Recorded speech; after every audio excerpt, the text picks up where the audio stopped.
Sanjay Mishra from SS Point Coaching, Prayagraj.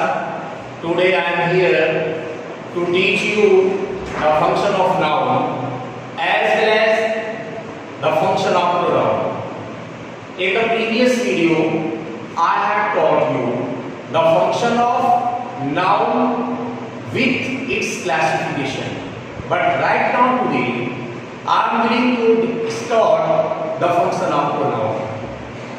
अगर मैं pronoun की बात करता हूं तो नाउन और प्रोनाउन हमारा संज्ञा के ही रूप है। नाउन तो एग्जैक्टली संज्ञा ही है, बट प्रोनाउन ने संज्ञा के लिए ही अवतार लिया है, संज्ञा का ही रूप है।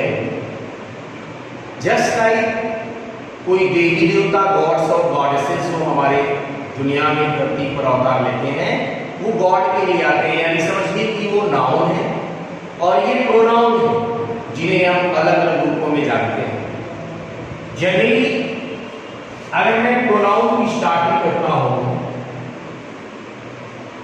तो pronoun is a word which is submitted with the help of two words. First is prefix and second is particular word.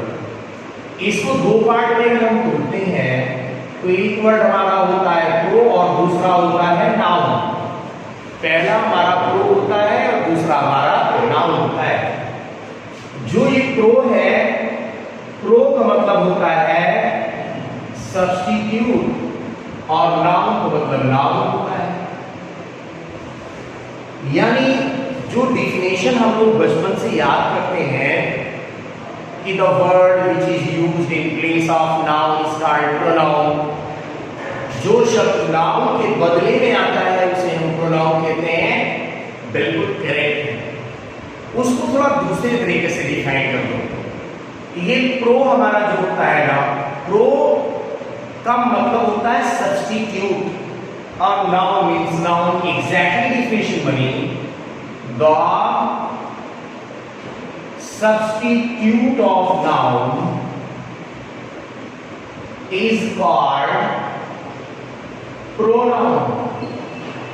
यानी जो नाउन का सब्स्टिट्यूट होता है उसे हम लोग क्या बोलते हैं? प्रोनाउन।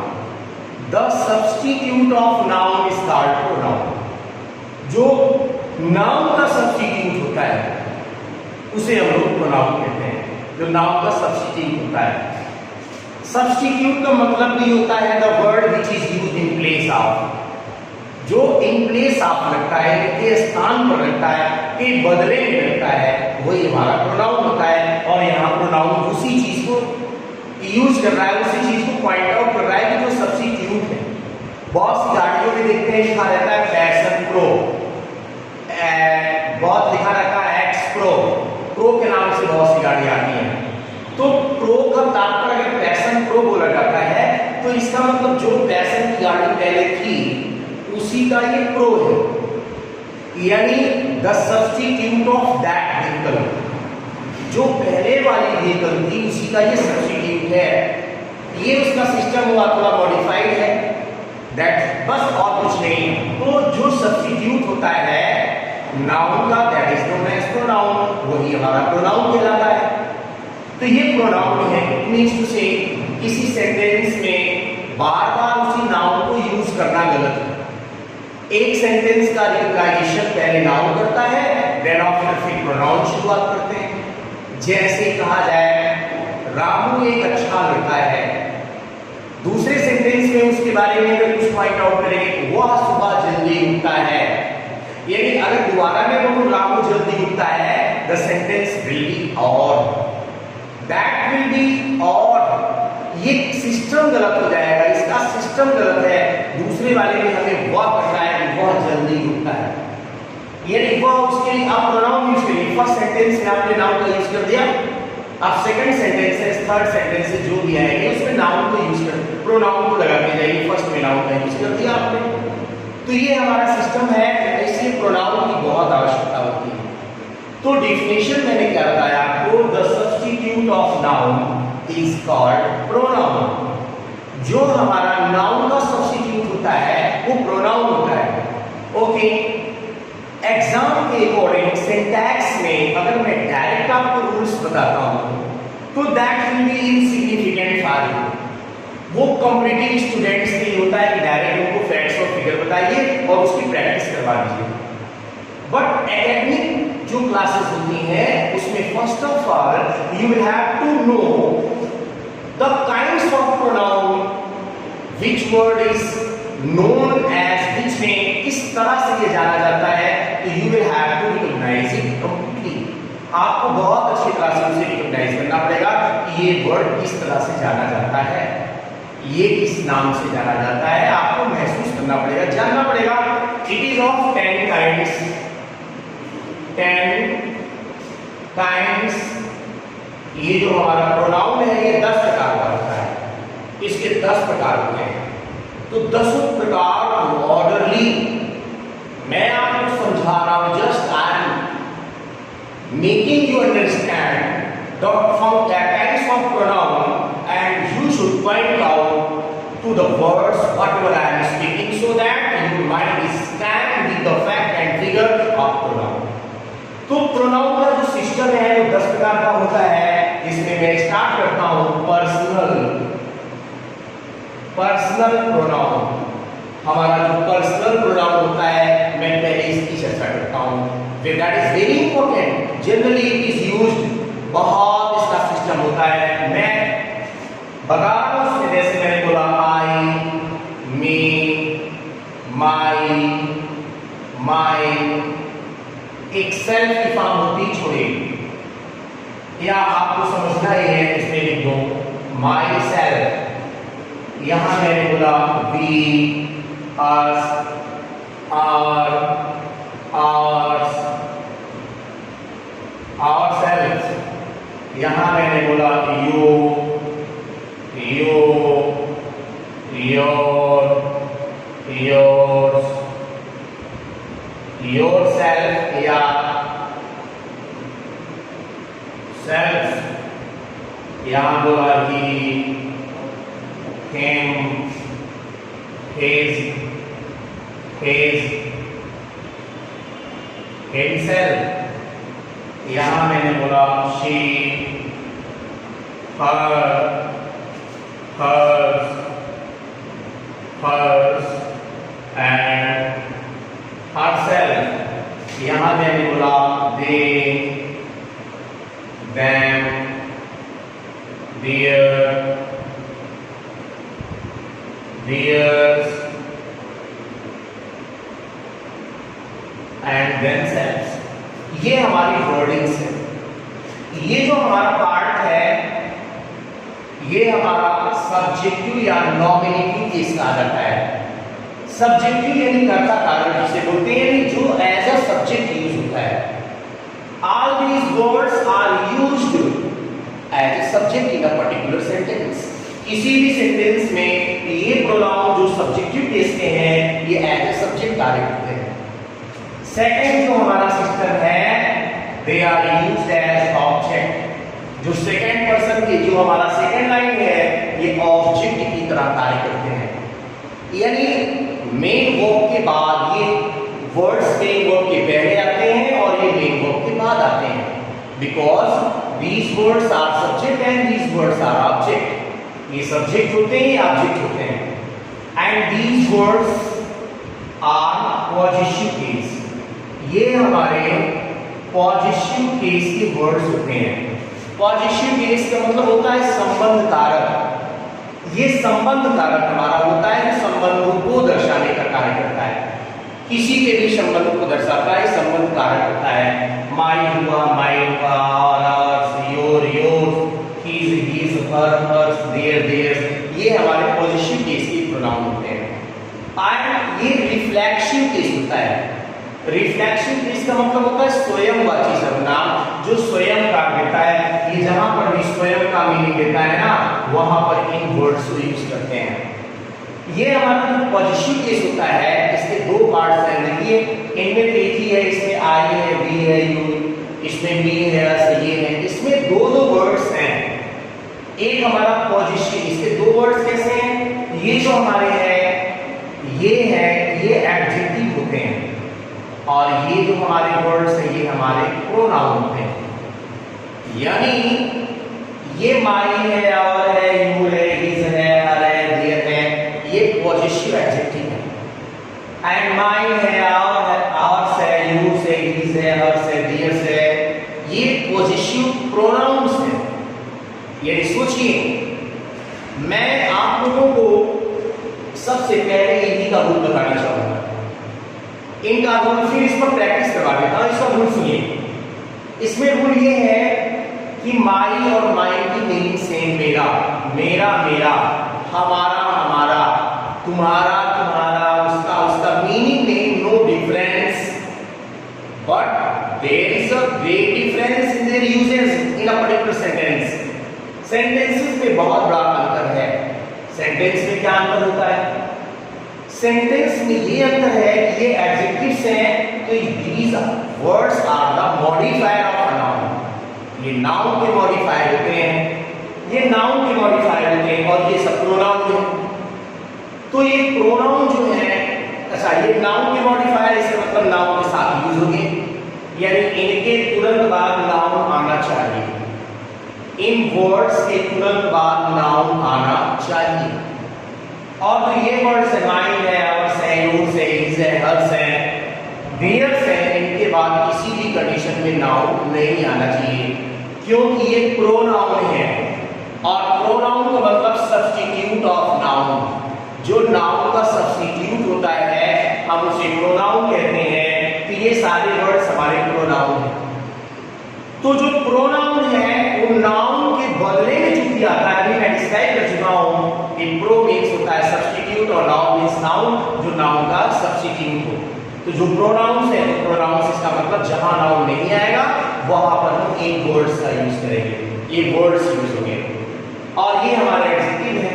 इसका मतलब लास्ट में जो कंक्लूजन है उसमें इन वर्ड्स के बाद नाउन आना अनिवार्य है, बट इन वर्ड्स के बाद नाउन का यूज नहीं हो सकता। इन वर्ड्स के बाद नाउन आना चाहिए, बट इन वर्ड्स के बाद नाउन नहीं आ सकता। किसी कंडीशन में इनके बाद नाउन का प्रयोग नहीं हो सकता है, बट इनके बाद नाउन का प्रयोग अनिवार्य है। Without noun they can't be used.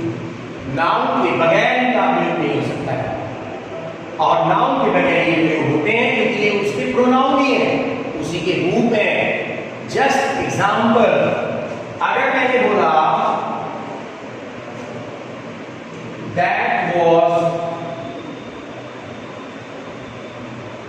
that was my bag, वह मेरा बैग था। that was my bag, वो मेरा बैग था। अब देखिए, बैग यहाँ पे क्या है? नाउन है। अगर ये नाउन है तो यहाँ पर आने वाला जो वर्ड हमारा है ये हमारा एडजेक्टिव है। अगर ये नाउन है तो this word is an adjective, ये एडजेक्टिव है और आना चाहिए। एडजेक्टिव अगर मॉडिफायर है तो नाउन के पहले आना चाहिए और यूज है। बट अगर मैं इसको चेंज करना चाहूं, कैसे बनेगा? that bag was mine, that bag was mine। mine यहाँ पे क्या है? प्रोनाउन। और प्रोनाउन नाउन के साथ नहीं यूज हो सकता है, और इसीलिए नाउन यहाँ आया ही नहीं। ये प्रोनाउन है, that bag was mine। Bag यहाँ पे नाउन पहले आ गया, और माइन यहाँ पे जो वर्ड है इसके बाद कोई नाउन नहीं आया, आना भी नहीं चाहिए, इसलिए mine is the correct word. यहाँ पे माइन से ये देखिए जरा, माइन के बाद नाउन आना चाहिए, आया है, और माइन के बाद नहीं आना चाहिए क्योंकि आपने यहाँ पे प्रोनाउन है, यहाँ पे नहीं आया। Both sentences are correct. कुछ प्रॉब्लम्स कभी-कभी एग्जाम में जो आती हैं, एग्जाम की प्रॉब्लम्स को सुने। एग्जाम में जैसे मैं बोलूं that room was your and this is mine। Next बोला गया all these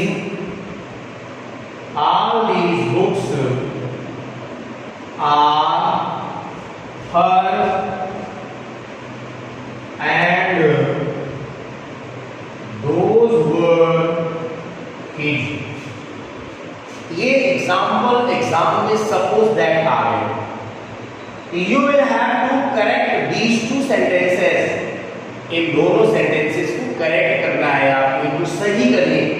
कैसे गलत है? इसमें लिखा है that room was your and this is mine. वह कमरा तुम्हारा था और यह मेरा है।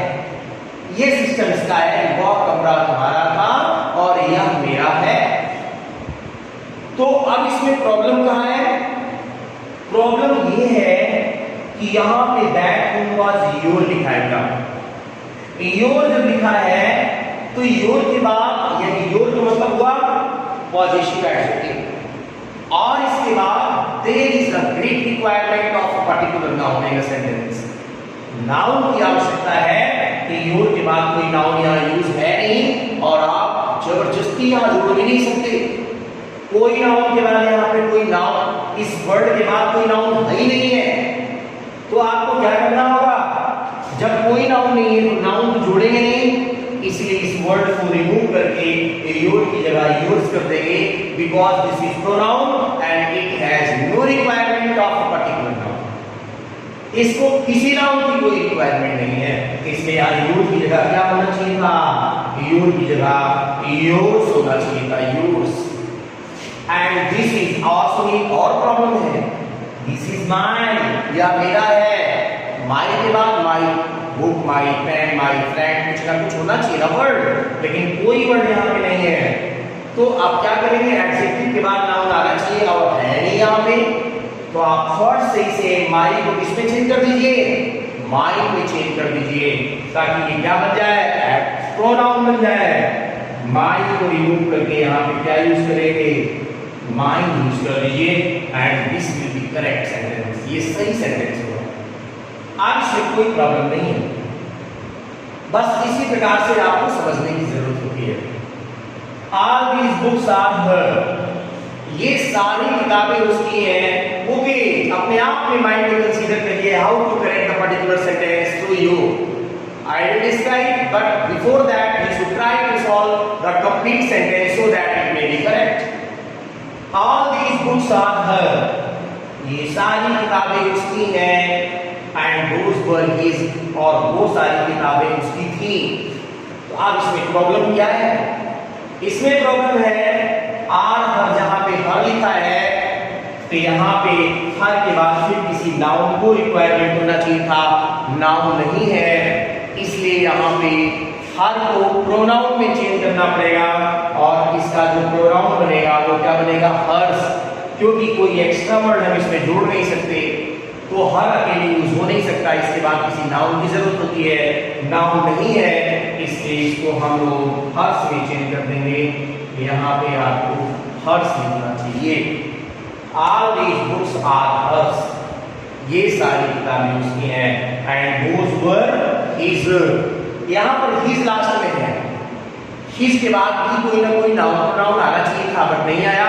यहाँ देखिए, जो his हमारा पॉजिटिव एडजेक्टिव है और पॉजिटिव प्रोनाउन है, दोनों में स्पेलिंग सेम है, his। इट मींस कंडीशन के अकॉर्डिंग सेंटेंस में जो वर्ड सूट करेगा वही मान लिया जाएगा। माना कि उसके बाद नाउन नहीं है, जब नाउन नहीं है तो वहां फिर एडजेक्टिव की जरूरत है, सॉरी प्रोनाउन की जरूरत है, नाउन होता तो एडजेक्टिव की जरूरत होती, तो वो वाला जो हिज लिखा है समझिए कि ये वाला नहीं है, ये प्रोनाउन वाला ही हिज माना जाएगा। So this will be correct, ये सेंटेंस हमारा एकदम करेक्ट होगा, इसमें कोई प्रॉब्लम है नहीं, सेंटेंस इज करेक्ट। ओके, अब चलिए मैंने आपको समझा दिया कि ये और इनमें पॉजिटिव एडजेक्टिव और पॉजिटिव प्रोनाउन में अंतर क्या है। देन आफ्टर आप लोगों को अब मैं ऑब्जेक्टिव केस के बारे में कुछ बताता हूं। हमारा जो सब्जेक्टिव केस है, just before I have described, subjective case is used as a subject just before main verb. Main verb के पहले हमारा सब्जेक्टिव केस यूज होता है, और मेन वर्ब के बाद यानी ट्रांजिटिव वर्ब के बाद हमारा ये ऑब्जेक्टिव केस यूज होता है। केस यूज होता है, फिर हमारा ये ऑब्जेक्टिव केस यूज होता है, ये मेन वर्ब के बाद हमारा ऑब्जेक्टिव केस यूज होता है। ऑब्जेक्टिव केस ऑब्जेक्ट के स्थान पर ही यूज होता है। ऑब्जेक्ट के लिए मोर देन वन वर्ड भी कभी कभी आ जाते हैं, एक से अधिक शब्द भी कभी कभी आ जाते हैं, और एक से अधिक शब्द भी अगर आ जाए तो सारे वर्ड्स को आप ऑब्जेक्टिव केस में ही रखेंगे। अरे भाई ऑब्जेक्ट के स्थान पर आएगा तो ऑब्जेक्टिव केस में रखना ही पड़ेगा। जस्ट एग्जांपल देखिए, I called dash but dash did not come. He has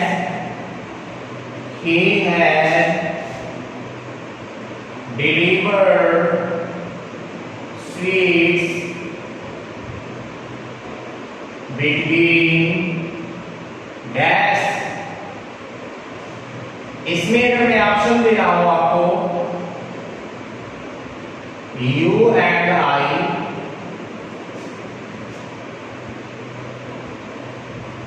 you and he, you and me। Okay, आप सोचिए जरा, इसमें तो मैंने 3 ऑप्शन दे दिया, इसमें जो ऑप्शन का सिस्टम है that is understood. You will try to understand which type of pronoun should be used here, but remember जो प्रोनाउन आपको यहां लगाएंगे आप, वही प्रोनाउन यहां भी लगेगा। प्रोनाउन में क्योंकि कहता है आई कॉल्ड डैश, मैंने बुलाया, किसी को बुलाया, but dash did not come, लेकिन नहीं आया, तो यहां पर ही वाला सिस्टम चाहे सी वाला सिस्टम चाहे जो सिस्टम यूज करेंगे आपको एक ही प्रोनाउन यूज करना होगा। अब यहां देखिए, मान लीजिए मैं ही यूज करना चाहता हूं या शी यूज करना चाहता हूं, जो भी प्रोनाउन समझेंगे, मान लो ही यूज करना है, तो ही में यहां पे card that is main verb, ये मेन वर्ब है, और अगर ये मेन वर्ब है तो इसके बाद ऑब्जेक्टिव केस आना चाहिए। ही अगर मैं यूज करता हूं तो ही का ऑब्जेक्टिव केस क्या होता है, हिम। तो यहां पे आपको हिम का प्रयोग करना पड़ेगा, क्योंकि मेन वर्ब के बाद आने वाला जो वर्ड है वो ऑब्जेक्टिव केस होता है, और ऑब्जेक्टिव केस में ऑब्जेक्ट ही यूज होना चाहिए। तो आई कॉल्ड हिम, मैंने उसे बुलाया, अगर मैं उसे बुलाया फिर कहता नहीं आया, यानी वही नहीं आया। बट के बाद जो हिम लिखा है, हिम का ही सब्जेक्टिव केस आपको यहां लगाना है, तो हिम का सब्जेक्टिव केस क्या होता है, he. But he did not come, लेकिन वह नहीं आया, मैंने उसे बुलाया लेकिन वह नहीं आया। अगर आप यहां हर यूज करते थे, हाँ शी यूज करना होता। देखिए बट हमारा एक कोऑर्डिनेट क्लास है, बट के बाद बट यहां पर हमारा एडवर्ड सेटिंग कोऑर्डिनेटिंग कंजंक्शन है, जो बट हमारा एक कोऑर्डिनेट क्लास क्रिएट करता है, और यहां प्रिंसिपल क्लॉज है, ये कंपाउंड सेंटेंस हो गया। तो यहां पर मेन वर्ब के बाद ऑब्जेक्ट आना चाहिए, ऑब्जेक्ट है, यहां पे बट के बाद सब्जेक्ट फिर आना चाहिए, वहां सब्जेक्ट है, क्योंकि बट से नई क्लास शुरू होती है। इस प्रकार से सिस्टम है। यहां देखिए, उसने मिठाइयों को मिठाई बांट दिया, स्वीट एडजेक्टिव है, स्वीट माने मीठा होता है, और स्वीट्स नाउन है, स्वीट्स माने मिठाई होती है। उसने मिठाई को बांट दिया है बिटवीन, किसी प्रीपोजिशन के बाद आने वाला जो प्रोनाउन है वो ऑब्जेक्टिव केस में होना चाहिए। It means to say all the pronouns which are used just after a particular preposition must be in the objective case, because a preposition has the requirement of a particular object। यहाँ पे between के बाद आपको object ही लगाना है। अब यहाँ देखिए, यहाँ पे यू लिखा है, यू जब लिखा है तो यू हमारा सब्जेक्टिव केस भी होता है, ऑब्जेक्टिव केस भी होता है।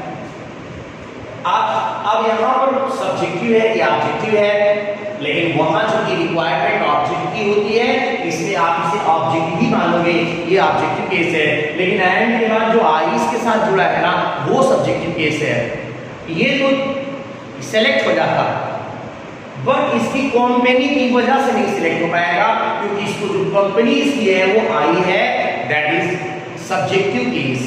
ये सब्जेक्टिव केस होता है, इसलिए ये गलत है, ये ऑप्शन नहीं फिलअप हो सकता है। सेकंड, यू एंड ही लिखा है, तो जब यू एंड ही है तो यू ऑब्जेक्टिव केस मान लेता हूं मैं, बट ही जो वर्ड है that is subjective case, subjective case है और सब्जेक्टिव केस यहां पर यूज नहीं हो सकता है।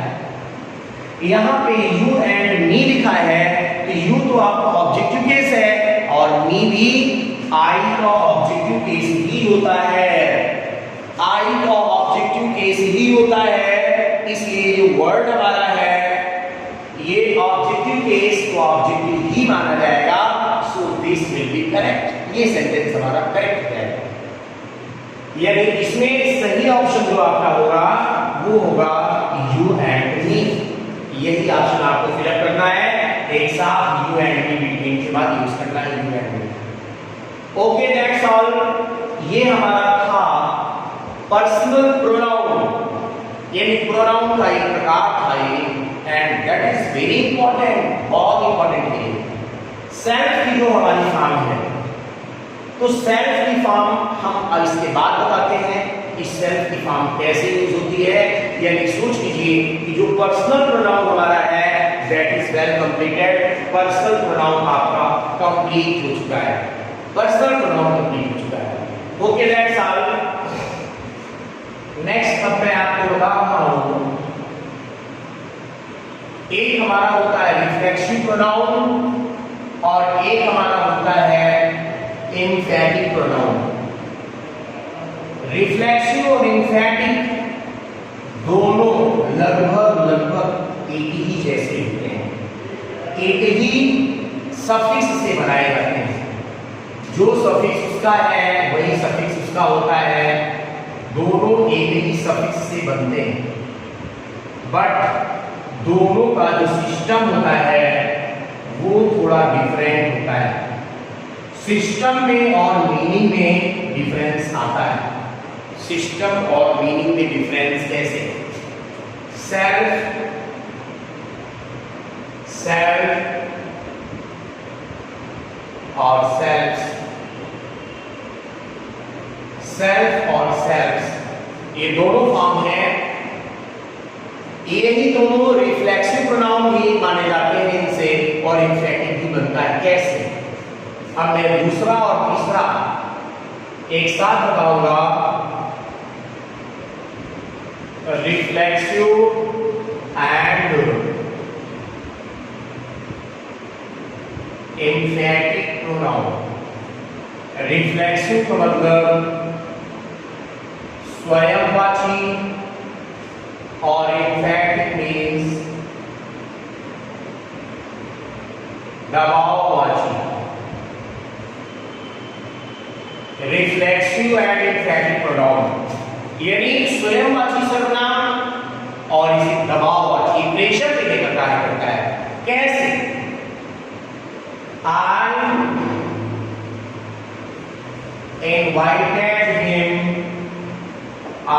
invited him myself. I invited him myself. Next, I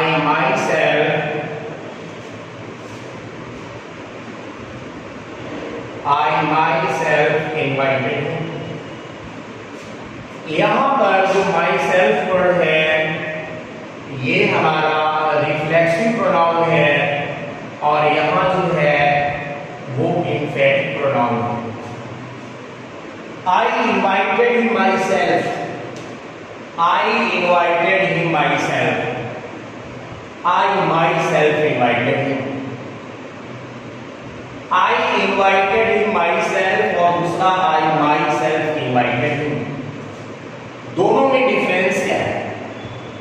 जब सेल्फ की फॉर्म माई सेल्फ, कोई भी my self, your self, our self main verb और ऑब्जेक्ट के बाद आती है तो वो रिफ्लेक्सिव प्रोनाउन कहलाती है। और जब सेल्फ या सेल्फ की फॉर्म मेन वर्ब के पहले आती है तो ये एम्फैटिक प्रोनाउन कहलाती है। ये रिफ्लेक्सिव प्रोनाउन हो गया, और क्योंकि ये मेन वर्ब के बाद यूज हुआ है और ये मेन वर्ब के पहले यूज हुआ है, इसलिए ये हमारा इंफेटिक प्रोनाउन है जो प्रेशर देता है। मीनिंग कैसे? ये कहता है मैंने उसे स्वयं निमंत्रण दिया, मैंने उसे स्वयं निमंत्रण दिया, ये हमारा रिफ्लेक्सिव प्रोनाउन है। और ये कहता है मैंने स्वयं ही उसे निमंत्रण दिया, ये प्रेशर दे रहा है अपनी बातों को, प्रेस्क्राइब कर रहा है कि आई इन माई सेल्फ इनवाइटेड, मैं स्वयं गया था, मैंने स्वयं निमंत्रण दिया था, मैंने स्वयं इनवाइट किया था। ये वर्ड हमारा प्रेशर दे रहा है, ये दबाव दे रहा है, और ये जो वर्ड हमारा है ये स्वयं का सेंस देता है, एग्जैक्टली स्वयं का सेंस देता है, बट ये सिस्टम पे प्रेशर देता है, दबाव देता है। ये इस पोजीशन से फॉलो होता है, ये अर्थात इसका जो मीनिंग है वो स्वयं है और इसका मीनिंग स्वयं ही है, इसका मीनिंग स्वयं ही है और इसका मीनिंग स्वयं है, ये दोनों का सिस्टम है। अब एक प्रॉब्लम छोटी सी आती है, इसमें मेन वर्ब है और सब्जेक्ट है, कुछ सेंटेंसेस में हेल्पिंग वर्ब होती है, जैसे I have done this work myself, और दूसरा बोलता है I have myself done this work। क्या डिफरेंस है दोनों में? I have done this work myself, यानी मैंने स्वयं ये कार्य किया है, मैंने यह कार्य स्वयं किया है। और ये क्या कहता है? ये कहता है I have myself done this work, यानी जब भी आपको सेल्फ की फॉर्म एम्फैटिक प्रोनाउन के रूप में लगाना हो तो आपको क्या करना है? जो एम्फैटिक प्रोनाउन सेल्फ है आप उसे मेन वर्ब और हेल्पिंग वर्ब के बीच में रखोगे, मेन वर्ब और हेल्पिंग वर्ब के बीच में उसे रखना पड़ेगा। मेन वर्ब और हेल्पिंग वर्ब के बीच में रखेंगे तो सेंटेंस अपनी एक्यूरेसी को मेंटेन कर देगा।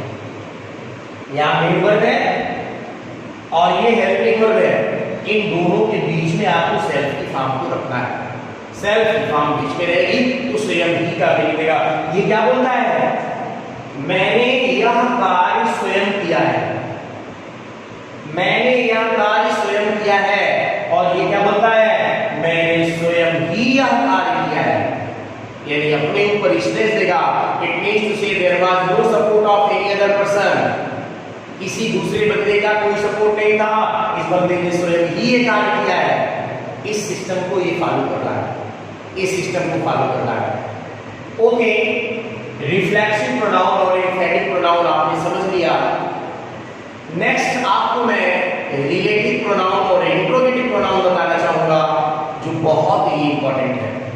That is very important. Reflexive pronoun, interrogative pronoun and relative pronoun, दोनों कंडीशंस कैसी होती हैं, ट्राई टू अंडरस्टैंड। आप लोग को देखिए किस तरह से हमारा रिफ्लेक्सिव प्रोनाउन होता है और किस तरह से एम्फैटिक, ये मैंने आपको दर्शा दिया। अब आपको इंट्रोगेटिव प्रोनाउन और रिलेटिव प्रोनाउन के बारे में बता रहा हूं कि दोनों की कंडीशंस कैसी हैं, दोनों की कंडीशंस कैसी हैं। अब देखिए यहां मैंने देखा इंट्रोगेटिव एंड रिलेटिव प्रोनाउन, यानी कि है हमारा प्रश्नवाचक और ये है संबंधवाचक। प्रश्नवाचक और संबंधवाचक सर्वनाम, यानी जो हमारा प्रश्नवाचक भी होता है जो प्रश्न पूछने का कार्य करता है, और दूसरा जो संबंधवाचक है संबंधों को दर्शाने का कार्य करता है। इन दोनों के बारे में समझिए। जब किसी सेंटेंस की स्टार्टिंग क्वेश्चन वर्ड से होती है, जब किसी सेंटेंस की स्टार्टिंग क्वेश्चन वर्ड से होती है, किसी प्रश्नवाचक शब्द से होती है, तो हम उसे इंट्रोगेटिव प्रोनाउन बोलते हैं और उसके तुरंत बाद हेल्पिंग वर्ब आती है और अंत में क्वेश्चन मार्क लगा होता है। लेकिन जब किसी सेंटेंस की शुरुआत, जब वही प्रश्नवाचक शब्द क्वेश्चन वर्ड सेंटेंसेस के बीच में यूज होता है, जब वो सेंटेंस के बीच में यूज होता है, तो क्या होता है? सेंटेंस के बीच में जब यूज होता है तो दैट इज रिलेटिव प्रोनाउन, वो हमारा रिलेटिव प्रोनाउन होता है और वो प्रश्न पूछने का कार्य नहीं करता, संबंध दर्शाने का कार्य करता है और फिर सेंटेंस के अंत में फुल स्टॉप लगता है और उस संबंधवाचक शब्द के तुरंत बाद हमारी हेल्पिंग वर्ब नहीं बल्कि कोई ना कोई सब्जेक्ट लगता है जो प्रोनाउन के रूप में होता है, सब्जेक्ट लगता है। अब कैसे सिस्टम को बताएं? जैसे मैंने बोला व्हाट आर यू डूइंग। अब जरा देखिए, व्हाट छोड़िए, यहां पे बिगिनिंग व्हाट से हो गई, तो ये हमारा इंट्रोगेटिव प्रोनाउन है, ये इंट्रोगेटिव प्रोनाउन हो गया और इसके तुरंत बाद हेल्पिंग वर्ब आ गई और लास्ट में क्वेश्चन मार्क लगता है, लगा है। अगर दूसरा सिस्टम मैं दिखाना चाहूं, अगर दूसरा मैं बताना चाहूं, tell me what you are doing. अब देखिए, या आप ऐसे ना समझिए इसको, tell me what are you doing, इस प्रकार से एग्जाम में दिया जाता है sentence. Tell me what are you doing, that is totally not. ये सेंटेंस तो हमारा सही है कि क्वेश्चन वर्ड से शुरुआत हुई, हेल्पिंग वर्ब तुरंत आ गई, लास्ट में क्वेश्चन मार्क लगा, इंट्रोगेटिव प्रोनाउन है ये, और लास्ट में बता रहा tell me what are you doing.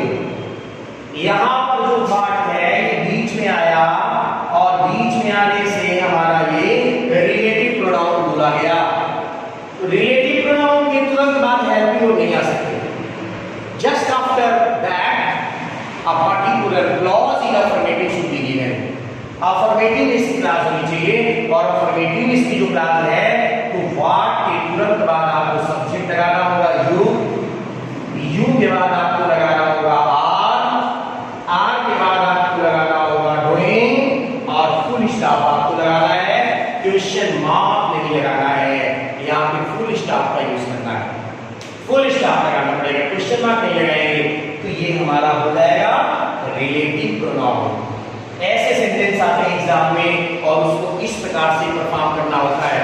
यानी अगर आपकी शुरुआत में स्टार्टिंग में अगर आपका स्टार्टिंग में कोई भी अगर क्वेश्चन वर्ड आता है तो उस कंडीशन में हम उसे इंट्रोगेटिव प्रोनाउन बोलेंगे और अगर वो बीच में कहीं आ जाता है तो बीच में हम उसे रिलेटिव प्रोनाउन बोलते हैं क्योंकि वो रिलेशन बताने का कार्य करता है। और देखिए इसकी इंपॉर्टेंट फिगर क्या है कि व्हाट अगर है यहाँ पे इंट्रोगेटिव प्रोनाउन के रूप में तो व्हाट का मतलब यह क्या, व्हाट आर यू डूइंग, आप क्या कर रहे हो, और यही व्हाट बीच में आता है तो इसका मीनिंग होता है जो, ये जा से शुरू होता है और हमेशा ये क्या से शुरू होता है और ये जा से शुरू होता है रिलेटिव प्रोनाउन। यानी इसका मतलब हो जाएगा मुझे बताओ जो तुम कर रहे हो, मुझे बताओ जो तुम कर रहे हो, और पहला वाला बोलता है तुम क्या कर रहे हो और ये कहता है मुझे बताओ जो तुम कर रहे हो। ओके, इस वीडियो में बेटा मैंने आपको 5 प्रोनाउन स्टार्ट किया, प्रोनाउन को डिफाइन किया, डिफाइन करने के बाद उसके काइंड्स की मैंने शुरुआत किया। फर्स्ट में मैंने आपको पर्सनल प्रोनाउन को डिस्क्राइब किया जिसमें 3 पर्सन होते हैं, first person, second person, third person.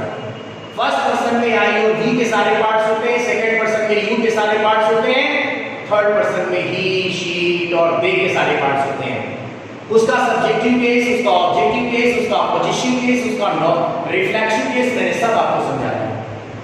कहां किस कंडीशन में पॉजिटिव केस में 2 part, positive adjective, positive pronoun. Positive adjective noun के पहले यूज होता है, पॉजिटिव प्रोनाउन के बाद नाउन नहीं आता, because that is the substitute of noun. ये मैंने समझाया। फिर रिफ्लेक्सिव केस और एम्फैटिक केस का डिफरेंस आपको समझाया। सेल्फ या सेल्फ्स की फॉर्म से दोनों बनते हैं, दोनों में डिफरेंसेस क्या हैं, दोनों के यूजेस क्या हैं और ये क्या मीनिंग देते हैं। रिफ्लेक्सिव प्रोनाउन स्वयं की मीनिंग देता है, एम्फैटिक प्रोनाउन स्वयं ही का मीनिंग देता है। देन आफ्टर आपको इंट्रोगेटिव प्रोनाउन और रिलेटिव प्रोनाउन बताया गया पांचवा। ये पांचवा है रिलेटिव प्रोनाउन। जो क्वेश्चन वर्ड शुरू में आता है और सेंटेंस की स्टार्टिंग करता है वो हमारा इंट्रोगेटिव प्रोनाउन होता है, उसकी मीनिंग का से निकलती है और लास्ट में क्वेश्चन मार्क लगता है और उस वर्ड के तुरंत बाद हेल्पिंग को लगती है अकॉर्डिंग टू टेंस। लेकिन अगर वही वर्ड सेंटेंस के बीच में आता है तो हमारा रिलेटिव प्रोनाउन हो जाता है और रिलेटिव प्रोनाउन में तुरंत बाद आने वाला जो वर्ब है वो ना करके सब्जेक्ट आता है और लास्ट में फुल स्टॉप लगता है in place of question mark. Just remaining parts will be provided for you in the next video and just I am ready to finish the particular matter here. Over. That's all. Have a nice day. Okay.